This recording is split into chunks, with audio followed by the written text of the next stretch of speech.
বিসমিল্লাহির রহমানির রহিম।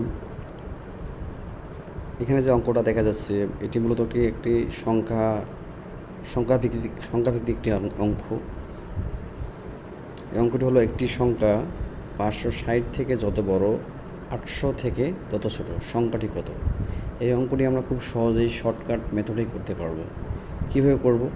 এখানে দেখা যাচ্ছে যে একটি সংখ্যা 560, হ্যাঁ, এটাকে আমরা বিবেচনা করব যে এটাকে আমরা ধরলাম কি একটা N1 ধরতে পারি। এটাকে একটা থেকে যত বড়, 800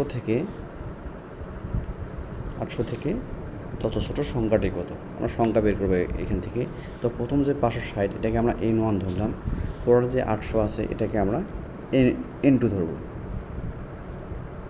ঠিক আছে, যেহেতু সংখ্যাটি কত এটা আমাদের কাছে চেয়েছে, সুতরাং এখন আমরা কী করব? খুব সহজেই লিখব, সূত্রটা এইভাবে লিখব খুব সংক্ষেপে।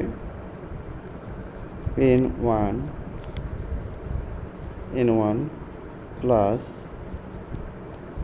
N2 ডিভাইডেড 2 দিব আমরা। ঠিক আছে, তো এখন এখানে আমি একটি সংখ্যা 560 যেখানে আছে আমি এটাকে N1 ধরছি। এই অঙ্কটা আমরা কীভাবে সহজে করবো আমি সেটাই দেখাতে চাচ্ছি, এই টাইপের অঙ্কগুলো। ওকে, তো 560 যে আছে আমি এটাকে N1 ধরলাম এবং 800 যে আছে এটাকে আমি N2 ধরলাম। যেহেতু আমাদের এখানে সংখ্যা চাইছে, তো সংখ্যাটাকে আমরা N ধরা যাবে। সংখ্যা যেহেতু চেয়েছে, সুতরাং সংখ্যাটা আমরা ধরলাম এটা একটা N। ঠিক আছে, তো শর্টকাট সূত্রটা কি? N equal N1 plus N2 divided 2। এখন এখানে N1 এর মান কি আমাদের? N1 এর মান আমাদের হচ্ছে কত? 560 এবং N2 এর মান হচ্ছে কত? 800। এই মানগুলো যদি আমরা এখানে বসাই, যে N1 এর মান 560, N2 এর মান 800, সূত্রটা হলো N equal N1 plus N2 divided 2। তো এখন আমি যদি N1 এর মান এখানে বসাই তাহলে কী হবে? 560 প্লাস N2 এর মান হলো 800, নিচে হলো কত? 2। তাহলে 800 এবং 560 যোগ করলে কত হয়?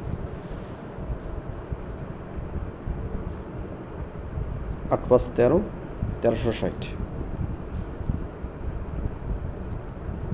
1360, নিচে 2। তো এটাকে কাটাকাটি যদি করি তাহলে কী হবে? এখানে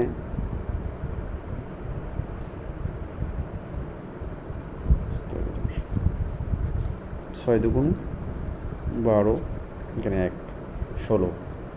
সে 16 হলে 8 দুগুণ 16, এখানে একটা 0 থাকে, অর্থাৎ 680 দিয়ে আমরা এটাকে ভাগ করতে পারি। তাহলে অ্যান্সার দাঁড়াবে কত? 680, অর্থাৎ সংখ্যার মানটা দাঁড়াবে কত? 680। ঠিক আছে, তাহলে বোঝা যাচ্ছে যে এই টাইপের অঙ্কগুলো আমরা যদি খুব শর্টকাট মেথডে করতে চাই, যে সূত্রটা আমাদের মনে রাখতে হবে যে N equal N1 plus N2 divided 2, অর্থাৎ প্রথম যে সংখ্যাটা থাকবে সেটার মান হচ্ছে N1, পরে যে সংখ্যাটা থাকবে সেটার মান N2। তার সূত্রটা হবে N equal N1 plus N2। তো এখানে যে আমরা N1 এর মান বসাই, N2 এর মান বসাই, এগুলো যদি আমরা যোগ করি, যোগ করলে যে মানটা আসবে সেটা দিয়ে 2 ভাগ করলে যা আসবে সেটাই অ্যান্সার।